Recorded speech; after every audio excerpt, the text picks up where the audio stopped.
Thank you so much. One of the most valued currencies on this planet is human attention. So I'd like to thank all of you for your generosity, and we as a panel would try to make it worth your time.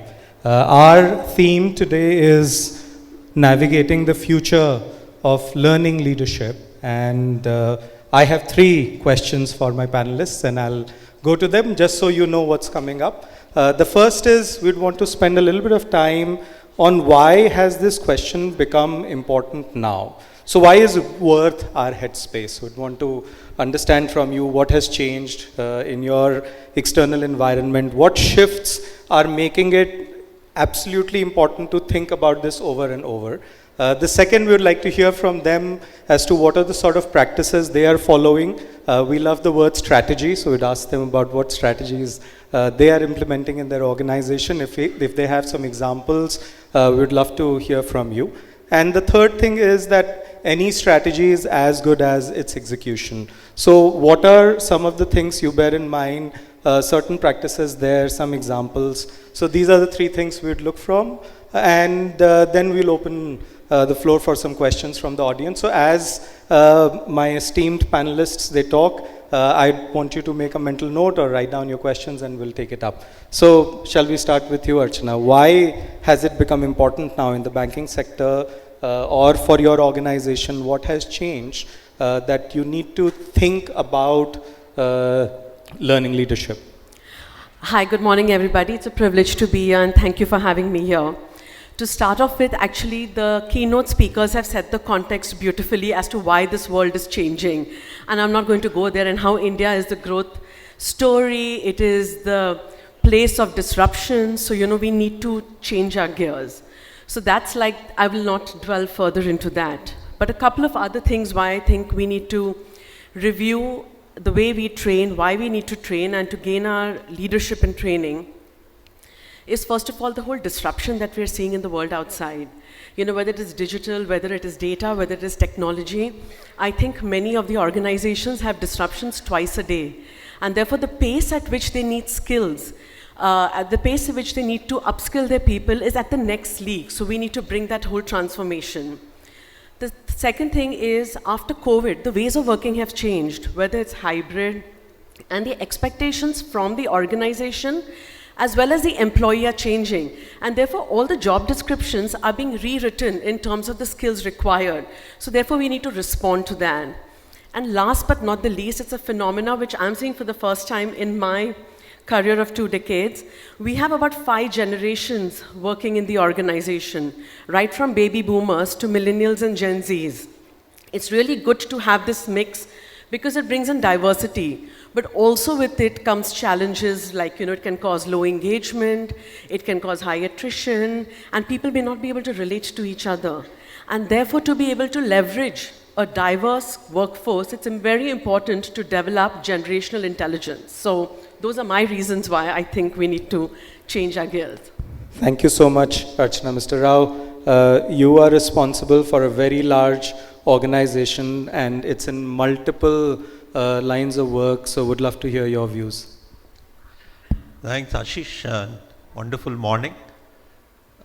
When I was listening to Greg and Vikram, and I'm sure I was sitting there, see, on one side we painted a world which is going to grow. On one side we painted a world that is going to be disrupted, and that is the way the world is going to live. So in the middle of all this is the human. And for a moment, I think all of us are learning leaders. So I was just thinking, all of us as learning leaders, we would like to leave a legacy or a learning leadership to last. And if the organizations are continuously going through these kind of turbulent changes, and the turbulent changes is the new normal, what kind of a lasting leadership do learning leaders can leave behind? And what kind of a strategies they can adopt? I think one important thing which I have discovered is that agility. Learning agility, which we call, I think is the learning leaders' agility is the most important.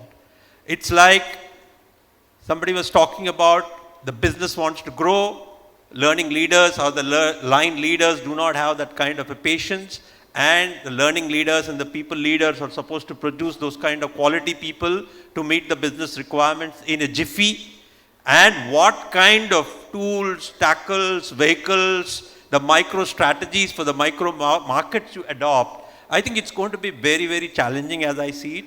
But as a company like ours, which is a conglomerate operating in different businesses, I think it becomes more evident and clear to us is that look at the people, look at what we are trying to teach or what we are trying to learn, how we can actually create that kind of an engine of growth, and in the process, as a learning leader, how you can create learning leadership to last. I think that's going to be the eternal struggle, and it gets tougher and tougher, and what I call it as, there is a carrot at the end of the road, but to get to that carrot is going to be very painful, let me tell you. Thank you so much. So, what I hear is while there is a need to tackle the challenges here and now, it's also important for learning leaders today to leave a legacy of change within the organization. Aditya, your views? Good day, everybody. First of all, thank you for being a very nice audience to Greg, Mr. Tandon, MVN, and Archana. I'm sure you'll give the same respect to me and therefore not be nasty with me. I today also understand how important it is to be seated right next to the moderator, because then you get the question first and you can then, kind of think about what you have to answer. But when you have people like Archana and MVN, then what do you say? One way to say is that I agree with you. The other is to add some value. I'll try the second one, because I know that you all have got up early, traveled all the places, stuck in Mumbai traffic, so I try and give you some nuggets. Today if you see, and I was contemplating about this, that why should learning leadership be looking at a change right now? Everything's changing, business is changing, the business models have changed, the customer's more aware, the customer's more data-driven, the employees are trying to find purpose in a perhaps chaotic scenario, because when they are looking at things that are changing so rapidly, they're trying to figure themselves out. Businesses are trying to look at new ways of wooing the customer, and all that stuff, skills are changing at a rapid pace. Mr. Tandon beautifully mentioned that today the gap between academic institutions, lateral hires, and the expectation of the industry is widening by the hour. And in all this, who's accountable for learning and development? The poor old chief learning officer, old as in experienced, sorry, and the very young employee. And who has to bridge this gap? These two people. I think it's important for us to change perspective and enable each and every manager, each and every employee to learn with themselves and their teams. So what we'd like to perhaps see is how each one of us in the value chain becomes a learning evangelist. I come from the power sector, Tata Power, and imagine a room right now without any electricity and the air conditioning. You'll definitely find value in what I'm trying to say. And the power sector is changing by the minute. Today, everything that you see in the power sector happening, Mr. Tandon belongs to a conglomerate where power is one bit of what he does in his large portfolio. Look at how it is today of what IT was in the early 2000s, or perhaps telecom was. So in all this and more, I think the only thing that can happen right now is to enable, empower the learner, move away from a buffet style to an a la carte learning, experience. And most importantly, look at what Archana said, intergenerational learners. From somebody who's superannuating in the next 2 days and we are planning his or her farewell, to somebody who's just come in 18 years of life experience as a diploma engineer. So that's the vast span. If I've tried to put this to good order, I need a round of applause. Now I'm feeling nervous because these guys are too great in what they do. The next question should go first to him. Yeah, so we'll direct the next question to Aditya first. I didn't mean that though, but okay. So when internal combustion engines came in, horse whisperers had to become drivers. So with every shift, there is a need to reskill people around us. And today, the rate of change is much faster than the time internal combustion engine came in. So what is the playbook? So what's your playbook, or what's a great playbook to have for the leaders? And like you rightly said, that CLO is more of a choreographer. Everyone, right from a supervisor to line manager to leaders to managers, all of them have to become learning leaders. So what is the playbook? How do we put this in action? So this also re-emphasizes the belief that when you ask for something, you get it. So ask the moderator for the first question, you get it the next time. Thank you so much, Ashish. Thank you. But today, if you see, incidentally, it's a very, very profound question that what's the playbook? I think the playbook is beautifully what Mr. Tandon mentioned, allow people to make mistakes. Because there's actually no playbook.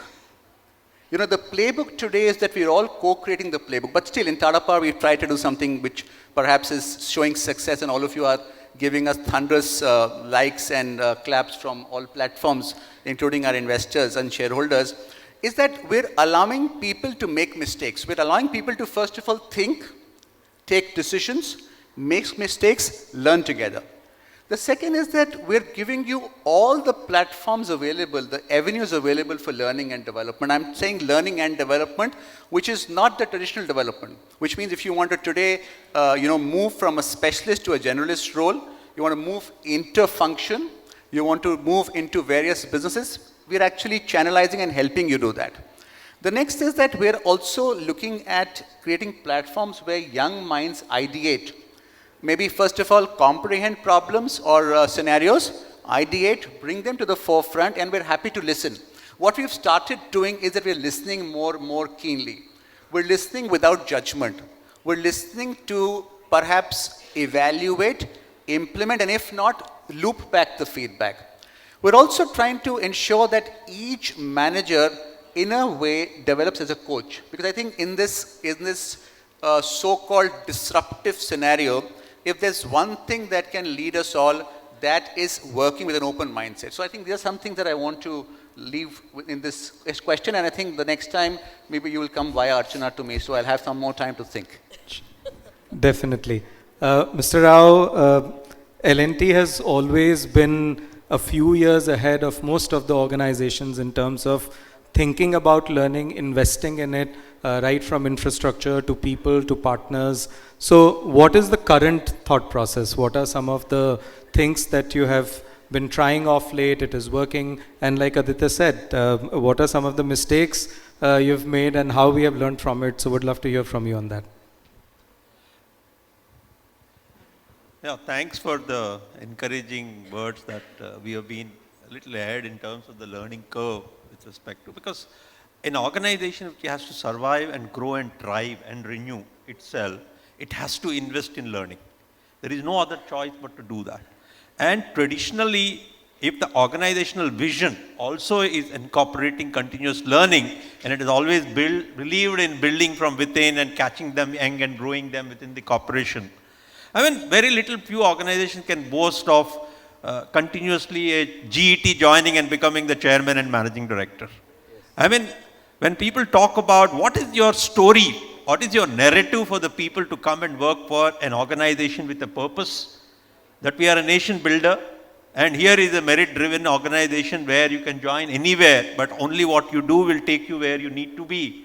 And how do I create avenues where you become a better version of yourself? And to deal with the generations of people, we have 5 or 6 generations of people working in the corporation. And how do you create a learning windows or learning opportunities, learning infrastructure, and be what it needs to be for different age groups of people also. Like, for example, we are working on various transformational academies which are built on blended learning and using every single thing which you can think of in the learning space and bring that appropriately to the organization and position it along with the other vehicles. Because finally the purpose is learning should be available to the people and the organization, what Satya and Adela was talking about, learn it all kind of an organization. You realize that you don't have solutions for tomorrow's problems or even today's problems. So how do you create that kind of a learning mindset and agility across the levels of the organization and make sure that your leaders become your partners in this journey? Because just create that kind of a space for the people where they can experiment, they can learn and practice some of these things. I think that's the whole heart of the entire job. And how you do it, I think that is where your agility and trying to make sure that appropriate strategies are designed so that we are choosing where to play and how to win, depending upon the kind of the organization where we are. I think that's the kind of agile we need to be demonstrating. Ashish, I'll just add a point, and I don't want to miss that. Today, because industries are growing, business is growing, we can have the opportunity to actually practice what we learn. I think in the growth times is the best time to practice. So thanks, MVN, for that point.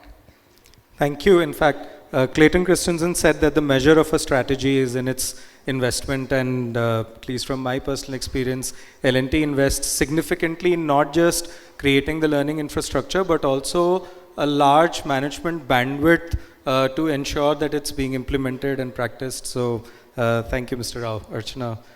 I completely agree with what you said in terms of the context and why we need to do this.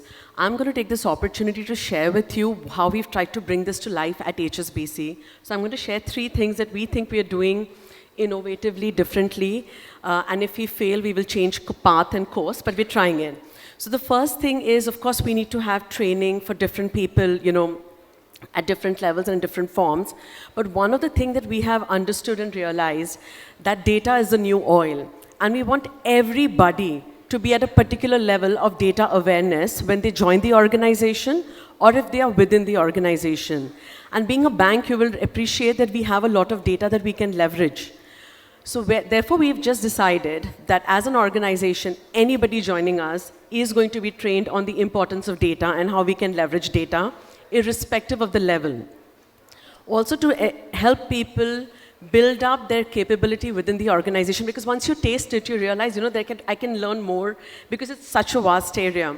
We have our policy, which is there, a learning policy. It's a professional qualification policy where anybody in the organization can pick up a data course, whether it is from Wharton, ISB, Kellogg's, and you can do it. And not only that, we pay for the course. And once you complete the course, we pay you an honorarium. Because we just believe that that's how important it is to upskill people to be able to go to the next level, and they can do it at their own pace. Not only that, with the number of new joiners that are coming in and the diverse fields they're coming in from, as a bank, the fundamentals are extremely important. So therefore, incentivizing people to learn is another way which we are seeing people are taking on to it. So our JIIB and CIIB courses, anybody from the banking industry will know, like, these are the Bible courses, but not many people do it. So we are encouraging people to do it. Staying on the topic of new joiners, that's the second thing which we're experimenting with right now. We've realized that classroom training is good, but it's good. It's not wow. Things don't stay behind with the people coming into this organization because everything is so fast-paced. So we've tried an experiment, and it's right now in the experiment stage, is where we are using a format of Candy Crush and Temple Run and stuff like that. We've created a training program in that format. So it has questions right from when was HSBC incorporated in India, to what does our ability ERG do, to what was our PBT last year, and if a customer wants to share his password with you, what should you do? That is the range of questions that we cover with all our staff just to embed our learning. Last but not the least, this is truly a global experiment that we are trying. It is called our Advanced Wealth Planner. We've realized wealth planning is the future. With all the countries, especially in Asia Pacific, growing at the pace they are, we will need many more of these wealth planners, and we're not going to get them off the shelf. So we've identified skills that make a wealth planner successful in HSBC and for our customers. And what we've opened this program to everybody. So if you are an HR specialist, but you want to try your luck at wealth planning and do a sales stint, you can put your hand up for it. If you're in an operations unit, you can put your hand up for it. If you are in maybe global banking, you want to try something different, you can put your hand up on it. It is a 9 to 12-month program where once you put your hand up, we train you to tell you what is it to be a wealth planner, what are the skills you require, AMFI, IRDA certification. We put you through all that. And then we give you a chance to come and try and work with our customers along with a mentor and change your careers. So these are some of the experiments we're trying right now.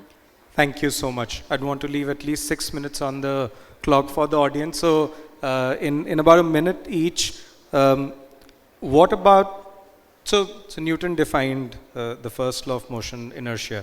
So while implementing these new strategies, I'm sure you would encounter inertia, you would see some challenges. So what are those top 1 or 2 challenges? Those are more because of inertia, and how you are trying to counter that.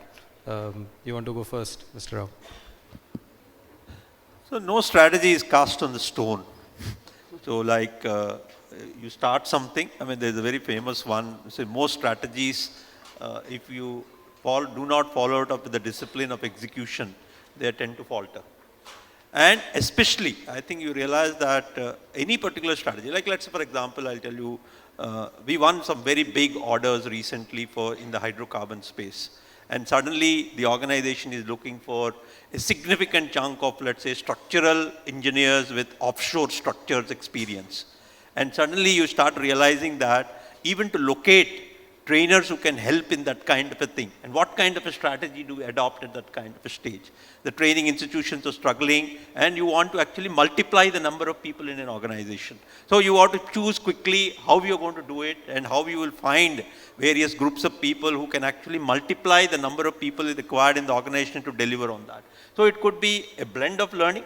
I mean, how do I teach the basic skills using a particular technology? Or at the same time, how do I create this kind of space labs or simulation labs where they can quickly practice? And how do you actually make them ready faster and go into the job, which earlier would have taken a couple of years to make somebody job ready? How do I bring him job ready within 6 months so that we are able to deliver on the work kind of a story? It's a combination of the leader and the learning team, as well as the HR teams of various kinds coming together to make sure the capability is available for the organization at that moment.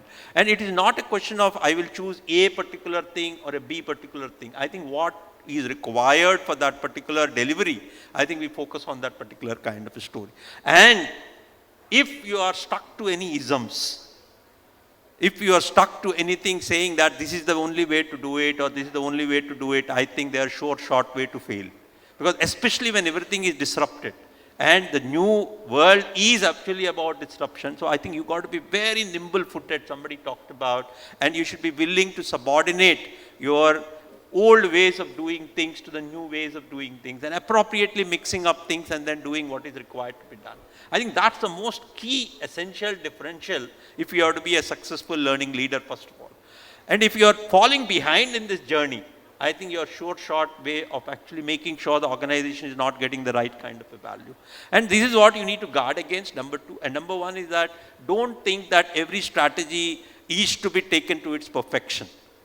Finally, it's all about what do I deliver to the business and appropriate strategies for appropriate groups of people, appropriate markets within the organization, and appropriate talent pools. What do we do with respect to that? I think the choice making and the decision critically making with respect to this is important, and many times we falter. Right. And it is not necessarily that just because I'm sitting here, I'm telling that I've succeeded so many times, I've failed so many more times than succeeded. So I think that's what we learn in the process, is that you got to keep your eyes and ears open, ears to the ground, and making sure that you're connecting up with respect to what needs to be done. And it's an ecosystem you need to be connected with. The learning partners, the learning providers, the kind of institutions, the education institutions, we ourselves, the learning leaders within, and the leaders themselves. And in fact, we give enormous amount of impetus to creating actually leaders who can teach, who would love to participate, who will actually, we have got an internal professors of practice kind of a principle inside the company. And then where we actually celebrate those kind of leaders who actually go out of the way to help and create those kind of organizations in the company. So it's a very challenging and exciting, but at the same time, I think be aware that no strategy chosen is going to work for a long time, and you've got to be appropriately making it for the right kind of people. Right. So if I hear you correctly, what you're saying is that it's important to understand that there will be failures, so fail fast, learn from it. Trying to play too safe would be a much bigger mistake, right? Wonderful. Thank you so much, Aditya. Well, the inertia is not in the intent. The intent is clear. People know that they want to learn and they are keen to learn. The inertia is the superhuman that Mr. Tandon was trying to find, and the Chavanprash. It's not there.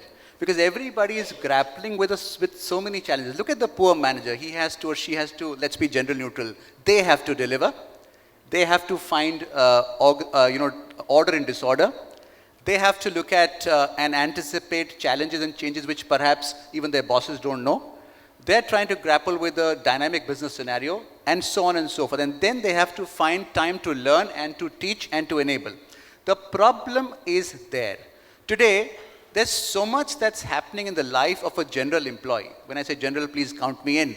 That it's very difficult to make time in spite of intent. Ma'am, you don't worry. Even if you don't come, we're seeing it here, so rest assured. The second is that there's so much learning all over. Today, if you were to try to put things in order, in perspective, there's so much out there. How do you put things in perspective? Where do you choose? What do you do? So I think the most important strategy, if there's one, is just for somebody to curate and give the employee what actually he or she needs, which will make an impact to here and now, because tomorrow is not seen. Right? And the last most important point, and I have maybe 10, 12 seconds to wrap up and pass it on back to you and Archana, is that please understand that the employee is extremely intelligent. The employee knows that he or she will have to survive while learning. So don't push, just create avenues, give them all over, and let them identify. And once they do, please help them full hog. Back to you. Thank you so much. Archana. I just think one of the most important things for any learning program is, in today's day and age, is how can the employee bring it to their desk? So if they're doing a training, suppose on Power BI, we actually give them a mentor or a coach whom they can reach out to and fix a time to see how they can solve the problem when they're doing it on their desk. So we try and see how you can bring it to your desk. And the other thing that we do a little differently, and our employees really enjoy it, is we have a place called the Talent Marketplace. So if I'm in HR, and I want to learn something, but a practice that's happening in London, if a project is posted, I can actually apply, and up to 8 hours a week, I can work on that project. Or if I'm in HR, and I want to understand what's happening in the market space, I can go into a project with them. So depending on where I want to upskill myself, the flexibility piece that we've been talking all through is something that we make available. And I think flexibility and bringing it to your desk are two other things that I'd really focus on. Thank you so much. In fact, we should have another session on the talent marketplace you talked about. It's a fascinating concept, what HSBC is doing, and more of us should be trying that. I'm sure people in the audience would catch hold of you afterwards to learn more. We'll open the floor for questions. If we could pass around a few mics. Who would want to go first? Could we see some hands if anybody has? Yes. Yes. Okay. So very good morning to all of you, and thank you, sir, for such a enlightening panel. A great thought from Aditya Rao, sir, and Archana ji. The Gartner, I think all of you must be knowing, the Gartner has come out after the 1000 CHRO survey. What are the top 5 priority in 2023? The one area which has come, which was never there, is the wellness of the employee and the employee experience. So these are the one area. After, of course, the cyber security and automation, everything is there. But this area has never been in the top priority of the CHROs in few years of the Gartner survey. Even McKinsey also talked the same lines what Gartner has said. All of you must have read the recent report of the Gartner. So what I want to know, what is the specific 2-3 initiative your organization is doing in the wellness and the employee experience, which was not there. Another example, how technology is changing. Yesterday I was interviewing the L&D head for my company, and I asked him, can you tell us about my company? He told something which company has never done. So I thought, where you have seen? He told ChatGPT.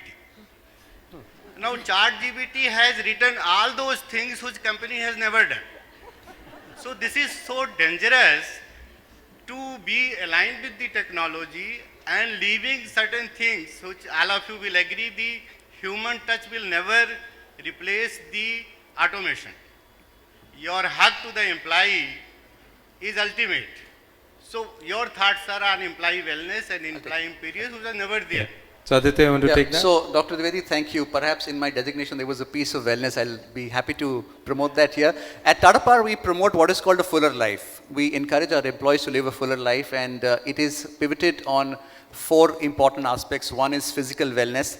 The second is financial wellness. The third is social wellness. And the fourth is emotional wellness. A lot of that, and I'll be happy to sip coffee and discuss, but a lot of this is enabling policies and processes. So we are a 108-year young company, and we have there is a person in my team who's a fifth generation employee. So we believe in the power of all of us together, purposefully powerful. We've tweaked policies to ensure that all that we do enables financial, social, physical wellness. And even if it be that we change the menu in our canteens to make it more healthy, and people did say, what is this? I said, this is fuller life. So now you better eat what we are trying to tell you to have. We've changed the way we look at work-life balance. We are a power company. We cannot work from home. Sorry about that. But we do encourage people in the way that they can to be able to be empowered and enabled.